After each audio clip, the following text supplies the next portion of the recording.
제임스 패커가 쓴 하나님을 아는 지식이 참 좋은 책인데요, 그 책 서문에 나오는 그 글 하나가 그 제 마음에 지금 이제 새해 들어서 계속 그 울림이 되고 있습니다. 이런 내용입니다. 오늘날 교회의 연약함의 근저에는 하나님에 대한 무지, 곧 하나님의 도 및 하나님과 교통하는 일에 대한 무지가 자리 잡고 있다는 것이다. 저는 한 교회를 담임하는 목사이다 보니까 이런 글들이 예사롭지가 않습니다. 현실적으로 지금 한국 교회가 침체를 맞았다, 영적으로 지금 너무나 힘든 상황이다, 또 젊은이들이 교회를 떠나고 있다, 전도가 되지 않고 있다, 이런 비명 소리를 많이 듣고 있기 때문에 바로 그 원인에 대한 분석이라서 마음이 더 가는 것 같습니다. 오늘 현실 교회가 왜 이렇게 침체를 맞고 있느냐고요? 하나님에 대한 무지 때문이라는 겁니다. 그러면서 그 책에서 덧붙여 말하기를, 교회가 이렇게 하나님에 대해서 그 무지하게 된 이유가 뭔지 아느냐, 몇 가지를 분석하는데 제 눈에 확 들어오는 게 그였습니다. 교회가 이렇게 하나님에 대해 무지하게 된 것은 인간에 대해서는 대단하게 생각하지만 하나님에 대해서는 사소하게 생각하는 현대의 풍조를 따랐기 때문이다. 부인하기 어려운 이야기 아닙니까? 오늘 현실을 보십시오. 이 세상을 보면은, 신문을 펼치면, 또 인터넷을 켜면은 막 인간에 대한 관심이 막 얼마나 많습니까? 뭐 건강, 오락, 뭐 연애, 사건, 사고, 요즘에는 또 그 한술 더 떠가지고 그 강아지, 고양이 막 이런 데 대한 관심도 막 엄청 많아졌습니다. 그저께도 보니까 이 추위에 그 강아지가 그 길거리에 버려졌다, 그 쓰레기통에 봉투에 들어가 가지고 그렇게 버려졌다, 막 이런 것들, 그럼 조회수가 막 엄청 많아집니다. 이렇게 그 사람에 대한 관심은 너무너무 지금 증폭이 되고 있는 현실이지만, 하나님에 대해서는 너무하다 할 정도로 관심을 갖지 않는 시대, 그게 이 시대 풍조 아닙니까? 안 믿는 사람은 뭐 그렇게 산다 할지라도 오늘 믿는 우리가, 오늘 교회가 이런 세상의 풍조를 따라갔기 때문에 교회 안에서도 하나님에 대한 무지, 하나님에 대한 무관심, 이것이 오늘 교회를 이렇게 무기력하게 만든 원인이라는 그 분석이 한두 주 계속 제 마음에 부담이 되는 거예요. 오늘 분당 우리 교회는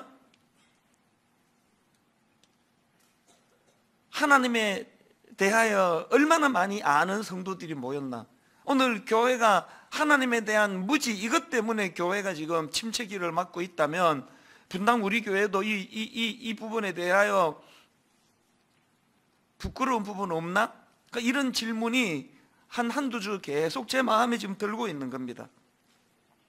이런 면에서 오늘 본문 25절 말씀에 귀를 기울여야 하는데요, 형제들아, 너희가 스스로 지혜 있다 하면서 이 신비를 너희가 모르기를 내가 원하지 아니하노니, 이 부분을 그 세 번역으로 보니까, 형제 자매 여러분, 나는 여러분이 이 신비한 비밀을 알기를 바랍니다.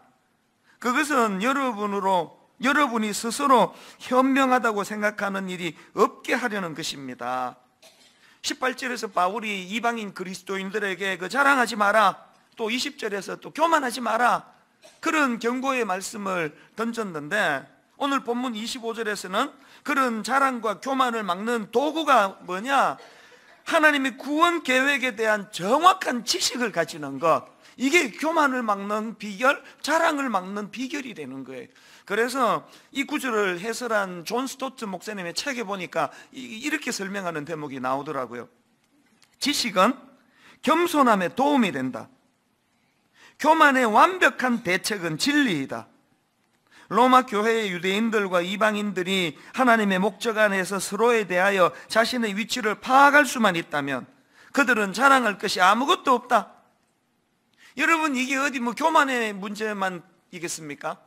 오늘 교회가 이렇게 시끄러운 것도, 교회가 문제가 이렇게 많은 것도 하나님에 대한 지식, 하나님에 대한 구원 계획 너무 모르니까 막 걸핏하면 교만이 튀어나오고, 아무것도 아닌 그 끄트머리에는 지푸라기 같은 거 하나 붙잡고 막 자기가 대단한 사람인 걸로 착각해가지고 막 남을 무시하고, 그 뭐 언제부터 우리나라에 뭐 갑질 듣기 싫어 죽겠습니다.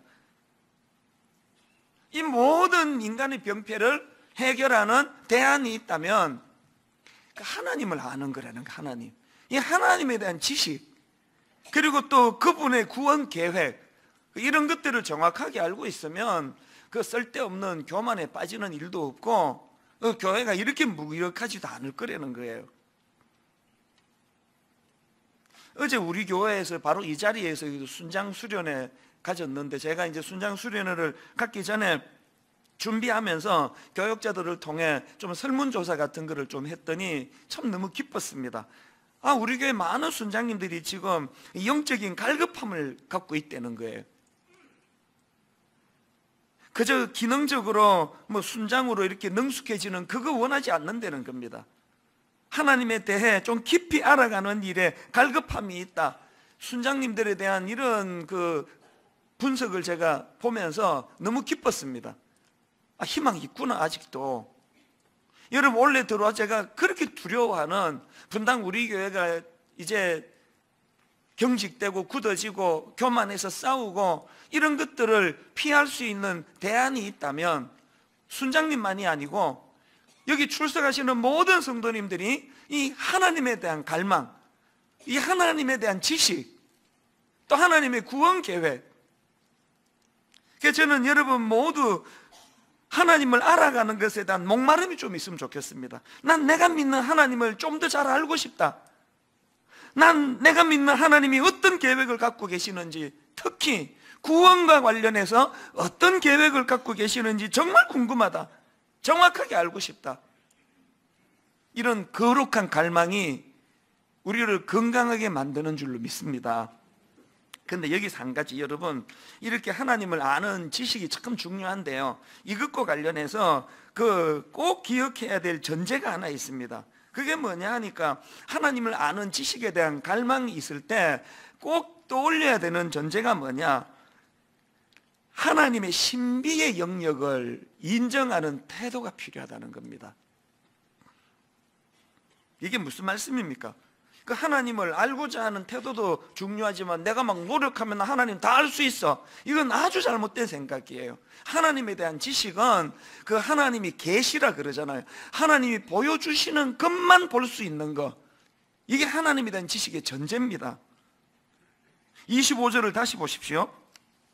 형제들아, 너희가 스스로 지혜 있다면서 이 신비를 너희가 모르기를 내가 원하지 아니하노니, 여기 지금 바울이 신비라는 단어를 사용하는데요, 이걸 원어로 보면은 여러분 영어 단어로 그 미스테리 아시지 않습니까? 여기 지금 신비라는 단어는 헬라어로 이 미스테리의 어원이 되는 미스테리온이라는 단어예요. 이 미스테리온이라는 이 단어의 기본 뜻은 비밀, 또 감추어진 것, 이런 뜻을 가진 단어입니다.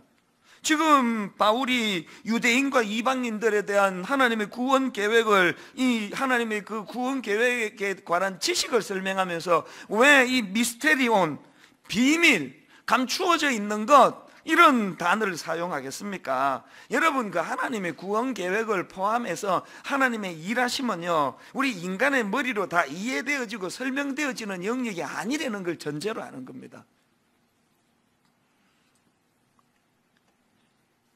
제가 그 83년도에 미국으로 이민 갔던 그 해를 생각하면 근데 참 민망한 그 기억이 떠오르는데요, 이제 한 이민 간 지 한 석 달쯤 되고 이제 한국에 있는 친구들한테, 그때는 다 손편지 아닙니까? 편지를 주고받고 그럴 때 내가 얼마나 내가 아는 척 했는지 몰라요. 미국은 말이야, 미국 사회는 이게 문제거든. 뭐 흑인들의 문제는 이런 게 있고, 백인들의 문제는 보니까 좀 심각해, 막 그러면서 막 계속 제가 미국에 대해서 그 아는 척했던, 내 지금 바라고 또 바라는 거는 내 친구들이 그걸 다 기억하지 못하고 잊어버렸기를 바랄 뿐이에요. 처음에 한 석 달 만에만 미국이 어떤 나라인지 다 알겠더라고요. 웬걸요? 한 7년 살아보니까요, 그거 함부로 못 쓰겠더라고요. 이 미국이라는 나라가 막 너무 막 복잡해가지고요. 그러면 그렇게 몇 자로 그 규정할 수 있는 그게 아니에요. 뭐 막, 야, 미국은 막 자녀들에 대하여 얼마나 그 인격을 존중해 주는지 막 그렇게 글 쓰고 한 달 있다 보니까 막 어떤 흑인 아줌마가 애를 길거리에서 막 팍 때리고 이런 걸 내가 보고 나니까 또 그 다음에 또 예외도 있더라. 뭐 이렇게 모르겠어요, 사실은. 네, 이런 부끄러운 기억이 한 번 더 있는데요. 90년에 신학교에 입학을 해가지고 한 학기 마치고 이제 제 모교에서 대학부를 좀 맡아달라 그래가지고 막 그때 그 금요일 저녁에 이제 막 교회 가가지고 막 애들, 근데 그때 내가 말이 참 많은 사람이라는 그때 알았습니다. 계속 막 하나님이 어떤 분인지 아느냐고 막 또 질문하면은 막 막히는 게 없었습니다. 막 다 대답하고 그랬는데요. 지금 생각하니까 부끄러워 죽겠습니다. 그렇게 신학교 들어간 지 지금 28년째거든요. 저 진짜 하나님 모르겠습니다, 요즘에는. 막 자신있게 대답해 줄 수 있는 거 몇 개 안 돼요. 이단이 왜 지금 이렇게 그 발흥을 하고 있습니까? 이단의 특징은요, 모르는 게 없어요. 하나님에 대해서. 왜 이단에 빠집니까? 교회에서는 막 모른다 그러고 막 담임 목사라는 사람이 막 공개적으로 지금 막 하나님 잘 모르겠다 그러고 막 이렇게 지금 설교하고 있는데요. 그러면 다 오라 그래요. 우리한테 다 가르쳐 주겠다고. 그러면 이단에 대해서는, 이단은요, 하나님에 대해서 막 능도 막 성경 막 다 꿰고 있습니다. 이제 그 전도하러 다닐 때 그거 다 이제 외워갖고 하는 것이만. 그렇게 막 시원하게 막 교회가 대답 안 해주는 거, 모른다고 하는 거 막 다 설명해 줘가지고 쏙 빠져들어갈 즈음에 하나님 계시는 그 자리에 인간 누구누구가 앉아 있는 게 그게 이단 아닙니까? 하나님에 대해서 우리가 가져야 되는 겸손은요, 나는 하나님에 대해서 잘 알 만큼 똑똑하지 않다. 이게 겸손한 자세예요. 그래서 저는 덴마크의 신학자 키에르케고르가 그 일기에 기록했다는 글인데요, 참 의미가 있습니다.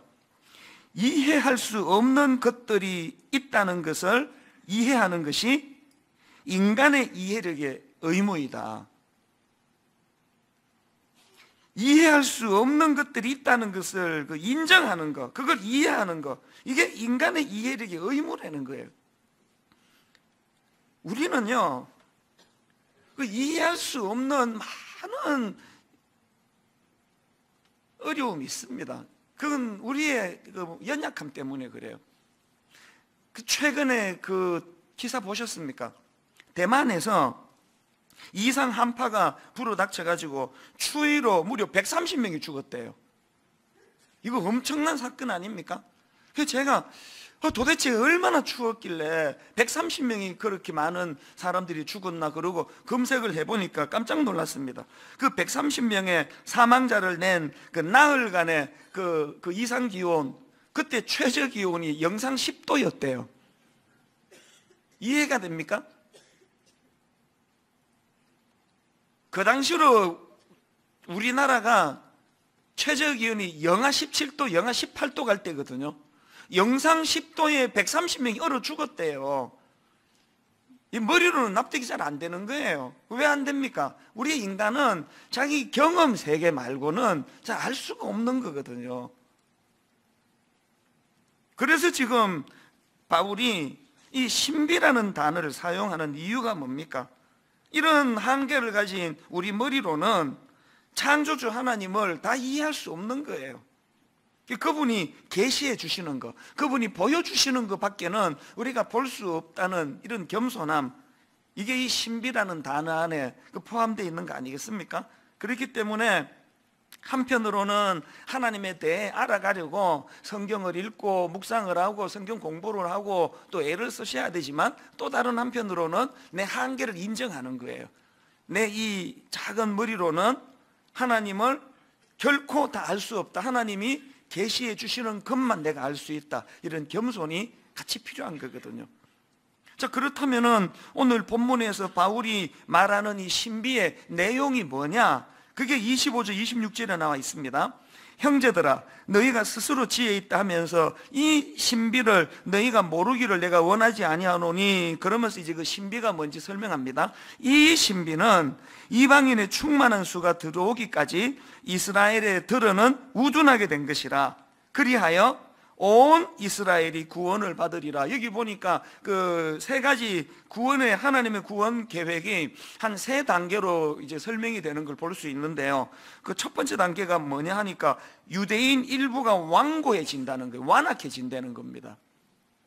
그런가 하면은 두 번째 단계가 이방인의 수가 다 찰 때가 있다는 것입니다. 그리고는 마지막 세 번째 단계로 온 이스라엘이 구원받게 된다는 겁니다. 이게 굉장히 난해한 구절이거든요.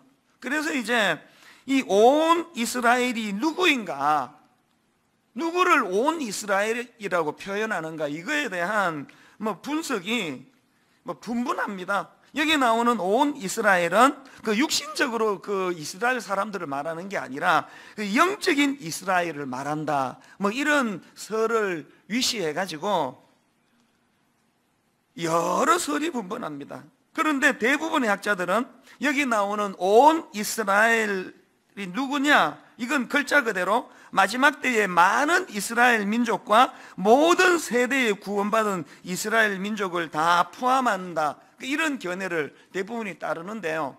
제가 오늘 여기 나오는 온 이스라엘이 누군가에 대하여 이런저런 분석하는 걸 다 소개해 드리면 오늘 설교는 이제 그렇게 하고 끝내야 됩니다. 어쨌든 바울은 지금 자기 민족 유대인들의 구원 문제, 온 이스라엘이 지금 표현되고 있는 것은 바울은 지금 자기 민족, 자기 동족 유대인들의 구원 문제를 확신하고 있다는 거예요. 저는 이런 내용을 다룬 본문에서 그 바울의 모습에서 도전받는 게 하나 있는데요. 사실 겉으로 보기에 현실적으로 보면은 지금 그 유대인들의 구원 문제는요, 절망 상태예요.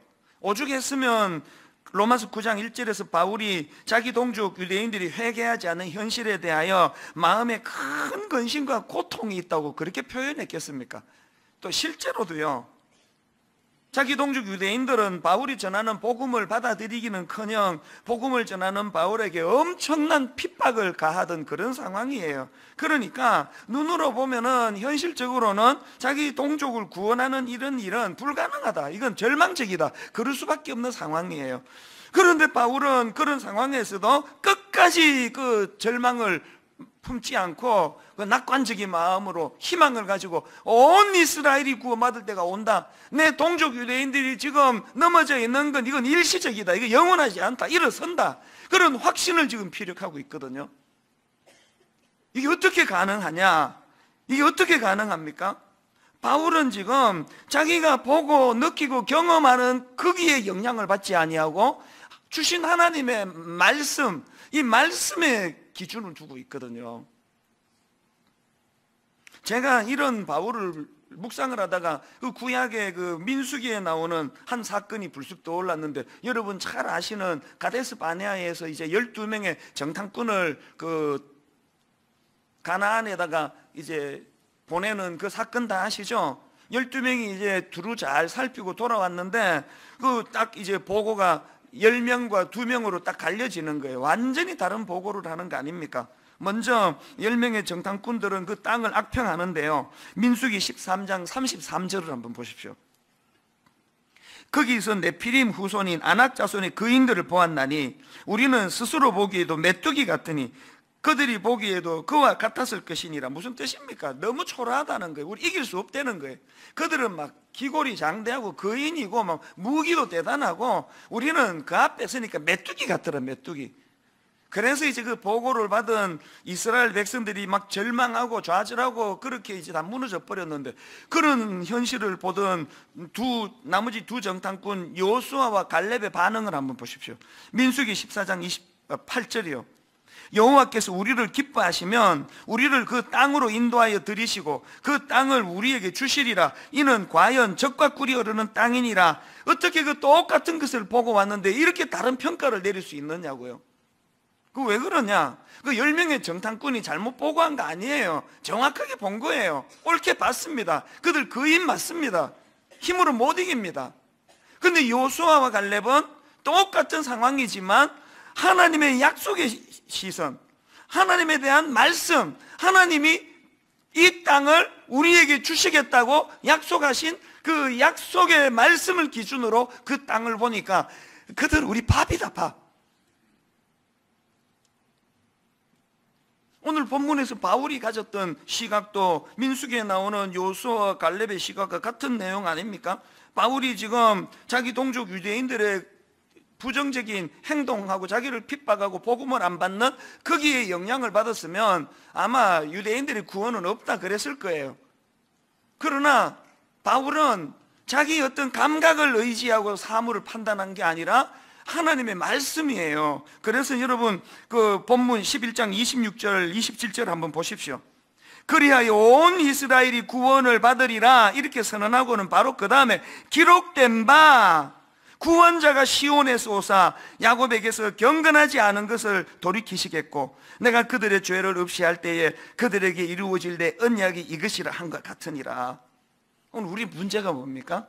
목사인 저조차도 하나님의 말씀을 대언하고는 그리하여 온 이스라엘이 구원을 하리라 내가 생각하건대 내 감각으로는 그 다락방 모임을 가지고 믿는 사람들이 대화를 할 때 여러분이 바울처럼 이렇게 그 하나님의 약속의 말씀, 이 말씀이 근거가 돼서 대화를 하는 이런 경우들이 거의 없는 것 같은데요. 그 왜 없습니까? 인용할 말씀이 없습니다. 여러분이 무슨 말씀을 인용하시겠습니까? 오늘 교회가 이렇게 침체가 되고 교회가 이렇게 초라해지게 된 근원적인 이유가 사람들이, 성도들이 하나님의 말씀을 모른다고 그랬잖아요. 하나님에 대해 무지했다고 그랬지 않습니까? 저는 바울이 가지고 있는 그 모습이 너무 부러운 거예요. 오늘 여러분 우리가 이 기록된 바라는 이 하나님의 말씀이 우리 삶에 좀 영향을 미치는 삶을 살면 얼마나 좋겠습니까? 온 세상 사람들이 지 눈에 보이는 것만 보고 판단하고 이 나라는 이제 큰일 났다, 경제도 안 되고 정치도 안 되고 이제 뭐 남북 관계도 이제 안 되고 막 온통 비관으로 쩔어 있을 때 우리가 하나님의 말씀을 아는 자로서 기록된 바 이 시대를 좀 안동을 시키고 이 민족을 향하여 희망을 좀 전하고 이런 일이 왜 거의 안 일어납니까? 말씀이 없는 건 안 믿는 사람이나 믿는 사람이나 뭐 별반 차이가 없기 때문 아닙니까? 저는 새해가 들어가지고 분당 우리 교회 우리 모든 성도님들이 여호수아와 갈렙처럼 막 민족이 흔들거리고 시대가 절망에 빠질 때에 하나님의 말씀을 들고 나와서 그들을 안돈시키는, 그리고 또 바울처럼 현실을 자기 어떤 감각을 의지해서 판단하지 아니하고 기록된 바 하나님의 말씀을 근거로 해서 그렇게 낙관적인 희망을 선포하는 그런 교회, 또 그런 성도님들이 됐으면 좋겠습니다. 자, 그렇다면은 좀 더 구체적으로 우리가 하나님을 향하여 바울이 하나님을 향한 확신을 갖고 있었다 그랬는데 그 어떤 확신을 갖고 있었느냐, 한 두 가지로 제가 정리를 했는데요. 바울이 가진 확신, 첫째, 택한 자를 끝까지 붙드시는 하나님에 대한 확신이 있었다는 거예요. 이 택한 자를 끝까지 붙드시는 하나님. 28절을 보십시오. 복음으로 하면 그들이 너희로 말미암아 원수된 자요, 택하심으로 하면 조상들로 말미암아 사랑을 입은 자라. 이게 무슨 뜻입니까? 그렇게 하나님 사랑을 많이 받은 자기 동족 유대인들이지만 결국은 복음을 거부하고 받지 않아가지고 지금 하나님과 원수된 상태라는 걸 피력하고 있는 거거든요. 근데 왜 아직 희망이 있느냐? 바로 그 다음 29절에 보니까 바울이 붙잡는 희망의 끈이 이겁니다. 하나님의 은사와 부르심에는 후회하심이 없느니라. 무슨 뜻입니까? 하나님이 그런 것들에 흔들리는 분이 아니라는 거예요. 이 29절 말씀이 있었기 때문에 오늘 제가 목사가 되고 여러분 여기 앉아 있는 거 아닙니까? 이 택한 자를 끝까지 붙드시는 하나님에 대한 확신이 있는 인생하고 이게 없는 인생은요, 세상살이 많이 차이가 납니다. 예를 들어 시편 16편 8절 한번 보시겠습니까? 내가 여호와를 항상 내 앞에 모시며 그가 나의 오른쪽에 계심으로 내가 흔들리지 아니하리로다. 내가 너무 유능하고 내가 너무 똑똑해서 흔들리지 않는 세상 사람과는 그 근거가 좀 달라요. 하나님이 나의 오른쪽에 계심으로 내가 흔들리지 않는데, 그 다음 구절을 보십시오. 이름으로 나의 마음이 기쁘고 나의 영도 즐거워하며 내 육체도 안전히 살리니 이는 주께서 내 영혼을 스올에 버리지 아니하시며 주의 거룩한 자를 멸망시키지 않으실 것임이니라. 여기 보니까 시편 기자가 이는 주께서 내 영혼을 스올에 버리지 아니하시며 또 주의 거룩한 자를 멸망시키지 않으실 것임이니라. 그들이 붙잡고 있는 확신이 뭡니까? 내 오른편에 앉아 계셔 내 삶에 영향을 미치시는 그분이 어떤 상황에서도 나 버리지 않으신다는 이 확신을 가지고 있으니까 인생에 흔들림이 없는 거예요. 여러분들이 뭐 목사 막 이러면서 너무 과하게 보시면은 그거는 아주 잘못 보고 계시는 거예요. 그렇지 않습니다. 저 똑같이 약해요. 아니요, 더 약할지 몰라요. 자주 흔들립니다. 두려움 많습니다. 그럼에도 불구하고 지난 16년 동안 결국은 오늘 이 자리까지 설 수 있게 된 그 원동력이 내가 강해서가 아니에요. 제가 갖는 확신이 뭡니까? 이렇게 연약한 자를 향하여 그 택하신 자를 붙들고 계시는 내 인생의 오른편에 계시는 그 하나님, 자빠지면 이렇게 세워주시고 낙심하면 등을 두드려 주시고 교만하면 저를 또 지적해 주시면서 그 변치 않고 인도해 주시는 그 하나님, 그 하나님을 여러분들도 좀 누리시면 좋겠습니다. 그런가 하면은 바울이 확신하고 있는 두 번째 확신이 뭐냐? 하나님의 긍휼하심에 대한 확신이에요. 이 30절부터 32절까지 보면 이 구도가 참 재밌습니다. 인간의 불순종, 또 하나님의 긍휼하심, 이게 계속 대비되며 나오거든요. 한번 보십시오. 너희가 전에는 하나님께 순종하지 아니하였더니 이스라엘이 순종하지 아니함으로 이제 긍휼을 입었는지라. 이와 같이 이 사람들이 순종하지 아니하니 이는 너희에게 베푸시는 긍휼로 이제 그들도 긍휼을 얻게 하려 하심이라. 하나님이 모든 사람을 순종하지 아니하는 가운데 가두어 두심은 모든 사람에게 긍휼을 베풀려 하심이로다. 지금 인간의 불순종과 그에 대한 하나님의 긍휼하심이 계속 지금 반복해서 나오고 있는 이 말씀을 보면서 유대인이나 뭐 이방인이나 뭐 오늘 저나 뭐 여러분이나 누가 여러분 우리가 하나님 앞에 뭐 불순종하는 이 기준으로 그렇게 하나님이 택하셨다고 한다면 거기에 걸려들 사람, 걸려들지 않은 사람이 누가 있겠습니까? 바울이 확신하는 건 그런 인간의 어떤 순종 불순종의 문제가 그 택함의 기준이 아니라 하나님의 긍휼, 그 불쌍히 여기심. 지금 여러분 오늘 본문은 그 당시 믿지 않는 유대인들을 향한 하나님의 긍휼을 말씀하시지만 사실은 믿는 저희들에게도 똑같이 흘러넘치는 게 하나님의 긍휼 아닙니까? 저는 이 설교를 준비하는데 내가 믿고 또 의지함은 내 모든 형편 아시는 주님 늘 보호해 주실 것을 나는 확실히 아네. 한 번 택한 자를 끝까지 붙들으시는 그 하나님의 그 사랑, 그 확신이 오늘 저를 여기까지 오게 했고, 그런가 하면은 목사임에도 불구하고 부끄러운 자리에 빠지고 부끄러운 생각에 빠질 때마다 그 하나하나 그거를 갈지 아니하시고 긍휼하심으로, 그래서 제 스스로가 초라해질 때마다 하나님의 긍휼을 구하는 거예요. 최근에도요, 참 제가 감동을 받은 그 하나님의 섬세하심을 좀 나누고 싶은데요. 제가 한 2주 전에 일본 집회를 다녀오지 않았습니까?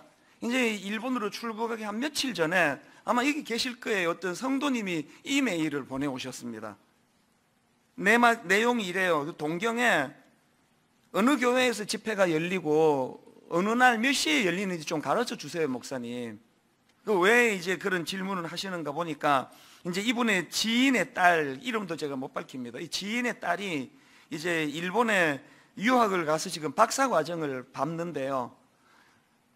개인적인 사정으로 지금 너무 힘든 시간을 보내고 있다는 거예요. 절망적인 그런 뭐 내용도 제가 오픈을 못 합니다만 너무너무 마음이 아픈 그걸로 지금 무너져 버려 가지고 이제 1월 말에 이제 공부 막 다 중단하고 이제 한국으로 지금 들어오려고 하는 그런 절망적인 상황에 빠진 젊은 자매가 있다는 거예요. 그 편지 내용을 한번 보십시오. 몸과 정신이 너무 많이 상하여서 도저히 공부를 계속할 수 없는 상태가 되어서 다음 학기로 휴학하고 모든 걸 정리한 후 귀국할 예정인데 동경에 가신다는 말에 제 두 눈이 번쩍 뜨이면서 혹시 하나님이 위로해 주시려는 계획도 이번에 있으신 건가 하는 생각이 들었습니다. 하나님의 크신 계획을 감히 알 수도 없지만 그저 간절히 바라옵기는 이번 동경에서의 집회 가운데 지인의 딸을 포함하여 고통받는 영혼들에게 빛으로 오셔서 큰 힘을 주시기를 기도하겠습니다. 그렇게 기도해서 이제 그 집회에 많은 위로가 필요한 분들을 위로해 주라고 이분이 그렇게 기도하겠다 그랬는데 웬걸요? 당일날 위기가 찾아왔습니다. 내 오전 비행기를 타려고 딱 이게 김포공항에 가가지고 딱 그 날씨를 검색해 보니까 동경에서 눈이 온다는데 이게 굉장히 이례적이래요. 그 동경은 눈이 안 오는 되게 따뜻한 데예요, 겨울에. 근데 오전부터 이제 눈이 계속 온다 그러더니 제가 동경 공항에 딱 내렸는데 막 눈이 막 펑펑 내리고 있는 거예요. 약간 불길한 거예요.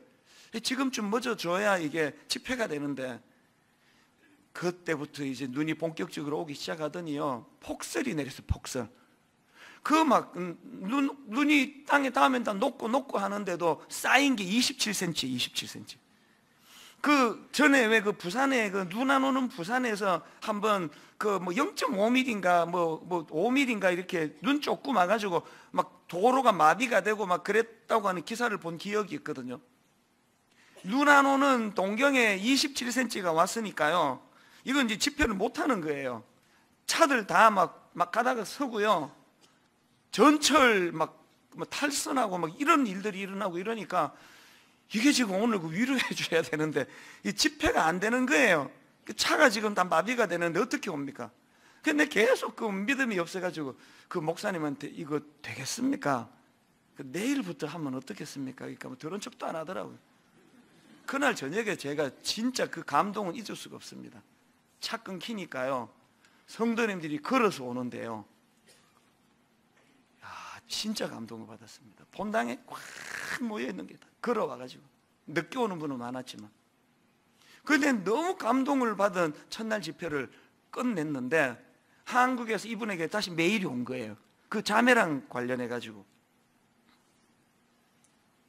처음에 이제 그 이찬수 목사님이라는 분이 그 부흥회를 하는데 네가 가라고 그렇게 권했더니 이 자매가 회사에 그 무슨 중요한 세미나가 있어가지고 못 간다고 그렇게 이제 못 가는 걸로 돼 있었는데요. 그날 그렇게 막 폭설이 내리니까 일본 자체가 당황이 돼가지고요, 모든 행사가 다 취소돼. 그리고 회사도 일찍 집에 보내주더래요. 그래서 이 자매가 이제 집회를 가게 된 거예요. 근데 그 다음 한번 들어보십시오. 이제 교회를 찾아가고 있는 중이에요. 낯선 교회인데.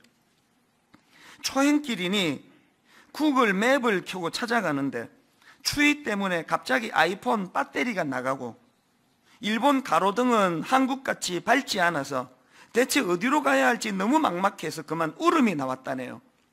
그러다가 어렴풋이 기억나는 주소를 기준으로 간신히 방향을 잡고 걸어가고 있는데 저 멀리서 흐릿한 불빛이 보이는 곳이 있어서 울면서 그 길을 갔더니 세상에 그곳이 교회가 맞아서 너무나 반가웠고, 그렇게 드린 예배 중에 눈물로 은혜를 받은 건 두말할 것도 없겠지요. 예배 중 눈물 흘려본 건 처음이라고 하네요. 그 아이의 이야기를 들으며 핸드폰도 가로등도 지나가는 사람도 그 아무것도 없는 그 어두운 길에서 너무나 막막함에 울면서 교회를 찾아가는 그 상황이 어땠을지, 어쩌면 하나님은 이렇게 섬세하실 수가 있을까요? 뭘 어떻게 그 아이를 도와줘야 할지 몰라 마음만 무거웠던 저에게도 하나님께서는 너무 걱정하지 마, 내가 있잖니 라고 위로해 주시네요. 가슴이 감사와 감동으로 먹먹하여 뭐라도 말씀드릴 수가 없습니다. 저는 그날 이 글을 읽으면서 그 젊은 자매가 지금 절망에 있던 상황에서 그 권하는데 회사 일 때문에 갈 수도 없었는데 폭설이 내려가지고 이 지금 핸드폰에 불빛을 의지해서 길을 찾다가 이거마저 끝나버린 그 막막한 상황, 저는 이게 상징적으로 딱 이게 우리 인생 아닙니까? 내가 의지해서 그 조그만하게 인생길에 그 나오던 불빛 어느 날 그 그냥 꺼져버리는 거예요. 그 낯선 길에서 막막해서 울고 있었는데, 그래서 미스테리온이에요. 그냥 막 갔는데 그게 교회더라는 거 아닙니까? 저는 그 자매 메일 받아보면서 처음 믿지 않는 자를 부르실 때만 이 두 가지 택한 자를 끝까지 붙드시는 그 하나님, 또 하나님의 이 긍휼하심, 이것이 작동되는 게 아니라 이미 하나님의 자녀된 우리에게도 이 두 가지 하나님의 사랑은 계속되고 있는 거예요. 한번 택한 자는 끝까지 붙들으시는 그 하나님에 대한 확신, 그런가 하면은 그 하나님의 긍휼하심에 대한 확신, 이 두 가지가 일본의 그 자매처럼 그런 눈 오지 않는 그 일본 동경에 폭설이 내림으로 예배에 참석하고 그날 펑펑 처음으로 눈물을 흘리며 하나님을, 은혜를 경험할 수 있도록 하는 그 하나님의 은혜, 여러분 이 하나님을 아는 지식이 저와 여러분에게 회복이 되기를 바랍니다. 이 지식이 회복이 된다면 이렇게까지 절망하지 않으셔도 돼요. 이렇게까지 두렵지 않으셔도 괜찮습니다. 오늘 저는 이 말씀을 준비하면서 여러분 그 송명희 자매, 우리 가끔씩 부르는 이 찬양이요, 그 이름, 제목이 그 이름이에요. 예수 그리스도의 이 십자가라는 거는 이 비밀, 감추어진 이 비밀을 밝히 드러내게 해준 사건이 그게 십자가거든요. 이 십자가로 말미암아 뇌성마비 이 송명희 시인이 비밀에 대하여 나는 확실히 알고 있다, 그 인생의 확정된 마음을 선포하는 걸 부러워하면서 우리도 그렇게 노래하기를 원합니다. 우리 이렇게 찬양합니다. 예수 오 그 이름. 예수 오 그 이름, 나는 말할 수 없네. 나는 말할 수 없네. 그 이름 속에 있는 비밀을, 그 이름 속에 있는 사랑을, 그 사랑을 말할 수 없어서. 여러분이 감격이 있습니까? 그 풍부함 표현 못해서 비밀이 되었네. 그 이름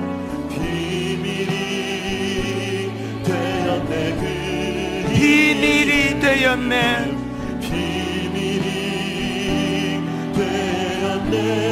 사람들 그 이름 거축자에 버린 돌처럼 버렸지만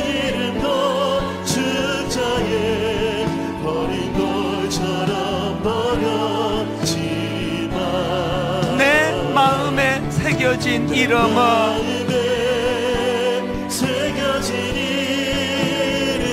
아름다운 보석, 내게 있는 귀한 비밀이라. 내 마음에 숨겨진 기쁨, 예수 오 그 이름.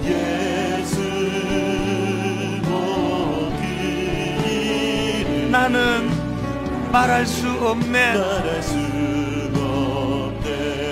그 이름의 비밀을, 그 이름의 사랑을. 우리 한 번 더 부르기 전에 여러분 그 서두에서 경고로 받았던 그 말씀이요, 우리 정말 하나님에 대해 너무 무지한 거 아닙니까? 몰라도 하나님에 대해 너무 모르는 거 아닙니까? 아예 하나님에 대한 관심 자체가 지금 없는 거 아닙니까? 이 세상 풍조가 그 강아지 한 마리, 뭐 고양이 이런 데까지 온 관심을 기울이면서 하나님에 대해서는 너무하다 싶을 정도로 관심을 기울이지 않는 그런 시대의 영향을 받아서 교회는 오지만 너무 하나님에 대해 무지한 거 아닙니까? 그렇게 무지하다 보니까 얄팍한 이 감각, 보고 듣고 이런 데만 영향을 받다가 보니까 열정탕꾼 안에 들어가서만 맨날 막 죽을 것 같고 이제 막 끝났다. 우리는 뭐 메뚜기다, 메뚜기. 그 메뚜기 다리니 봤지? 몇 번 흔들면 똑 부러져 버리는, 그게 우리 처지다. 지금 온통 그런 복음의 능력이 뭔지를 모르니까 오늘 그럴 때 여러분 바울처럼 현실적으로는 자기 동족이 구원되는 것이 불가능해 보이고 절망이 엄습하지만 기록된 말씀을 가지고 그것이 자기 삶의 희망이 되고 낙관이 되고 우리 동족은 온 이스라엘 반드시 구원받을 그날이 온다, 그렇게 기쁨으로 선포할 수 있는 희망의 메신저가 될 수 있기 위해서 하나님에 대해 알아야 돼요. 하나님에 대해 확신해야 됩니다. 하나님은 한번 택한 자를 끝까지 붙드시는 하나님이시다. 하나님은 긍휼하심으로 우리를 돌보고 계신다. 일본에 낯선 길에 내가 의지하던 그 핸드폰 불빛 꺼져버리고 이제 어떻게 해야 되나 막막한 그 상황에 이 자매를 안전하게 그 목적지 예배당까지 인도해 주셨던 그 상징, 아버지, 우리 인생이 그런 인도함을 받는 인생이 되기를 원합니다. 이런 마음의 그 원함을 가지고 우리 한 번 더 이렇게 찬양합니다. 예수, 오 그 이름. 예수, 오 그 이름. 나는 말할 수 없네. 나는 말할 수 없네. 그 이름 속에 있는 비밀을, 그 이름 속에 있는 비밀, 그 이름 속에 있는 사랑을, 하나님을 아는 지식이 이렇게 노래하게 만듭니다. 그 사랑을 말할 수 없어서, 그 풍부함 표현 못해서 내 인생길 가운데 비밀이 되었네. 그 이름 비밀이 되었네.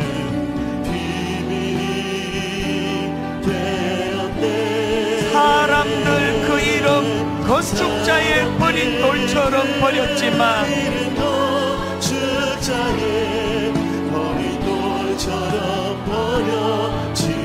내 마음에 새겨진 이름은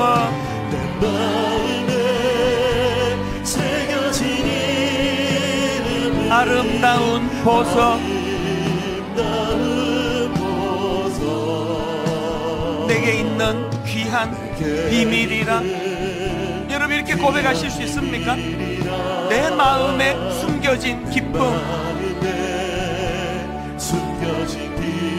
예수, 오 그 이름.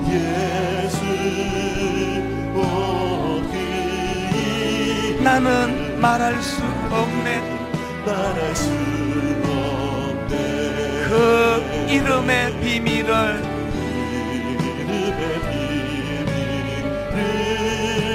그 이름의 사랑을.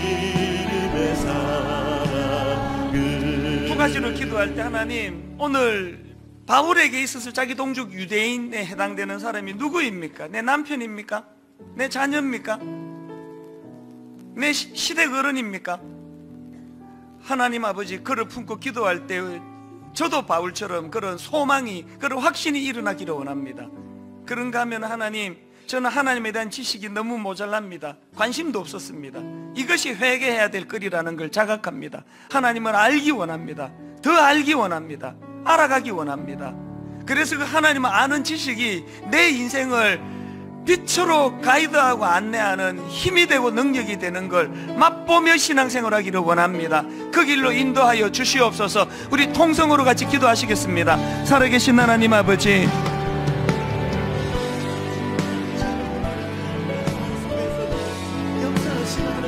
오늘 교회가 이렇게 무기력해진 근원적인 원인이 있다면 하나님에 대한 무지함, 하나님의 계획하심에 대한 무지함, 사람에 관한 여러 가지 사건 사고는 온 전심을 기울여 관심을 가지면서 강아지 한 마리 길 잃어버린 그런 기삭거리는 호기심을 가지고 살피고 뒤져보면서 하나님에 대해서는 너무하다 싶을 정도로 무관심한 이 시대를 살아가는 저희들이다 보니 하나님, 언제부턴가 저희들도 하나님을 아는 지식에 무관심했습니다. 하나님 은혜 베풀어 주심으로 아버지 하나님 알아가기 원합니다. 하나님의 성품을 알기 원합니다. 하나님의 계획을 알기 원합니다. 하나님의 구원 계획을 알기 원합니다. 이것이 우리 삶의 힘이 되고 능력이 되기를 원하오니 하나님 그렇게 인도하여 주시옵소서.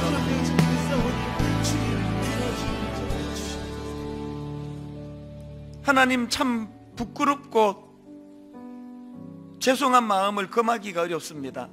교회는 이렇게 사람들로 덕실거리지만 세상 사람들과 별반 다르지 않는 하나님에 대한 이 무지함, 몰라도 하나님에 대해 너무 모르는 이런 가슴 아픈 현실,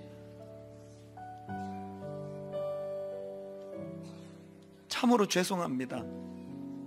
하나님에 대해, 또 하나님의 계획하심에 대해, 하나님의 구원 계획하심을 잘 모르다 보니 아무것도 모르면서 교만이 머리부터 발끝까지, 그리고 하나님의 계획하심을 잘 모르다 보니 조그마한 어려움이 찾아와도 안절부절하고 이제 망했다고, 우리는 메뚜기 같은 존재라고, 우린 그들을 이길 수 없다고, 이 장애물을 우리는 극복할 수 없다고, 이런 악순환이 계속되는 이 초라한 악순환의 고리를 끊기 위해서 이제 하나님을 알기를 원합니다. 하나님의 계획하심을 알기를 원합니다. 하나님의 구원 계획의 신비로운 비밀을 깨달아 알기를 원합니다. 그 비밀이 십자가를 통하여 밝히 드러날 때에 이제 아버지, 너무너무 절망적인 이 시대와 민족 앞에 희망을 이야기하고 소망을 선포할 수 있는 줄 믿습니다. 우리 가정에 어려운 문제로 신음하는 낙심해 있는 내 배우자에게, 하나님 알지 못하는 시댁 어른들에게, 우리 친정 식구들에게 예수 그리스도의 이름으로 희망을 선포할 수 있는 그런 저희들 되도록 인도하여 주시옵소서. 그 은혜의 길로 인도해 주시기 원하옵고 예수님 이름으로 기도드립니다. 아멘. 우리 자리에서 일어나셔서 찬송가 310장 우리 1절 찬양하고 예배를 마무리하겠습니다.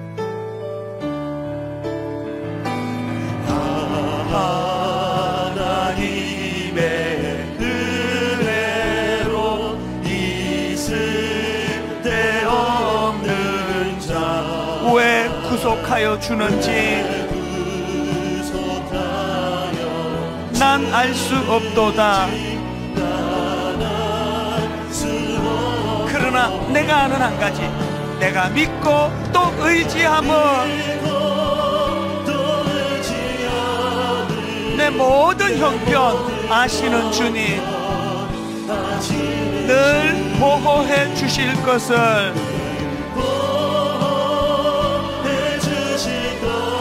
나는 확실히 아네. 내가 믿고 또 의지함은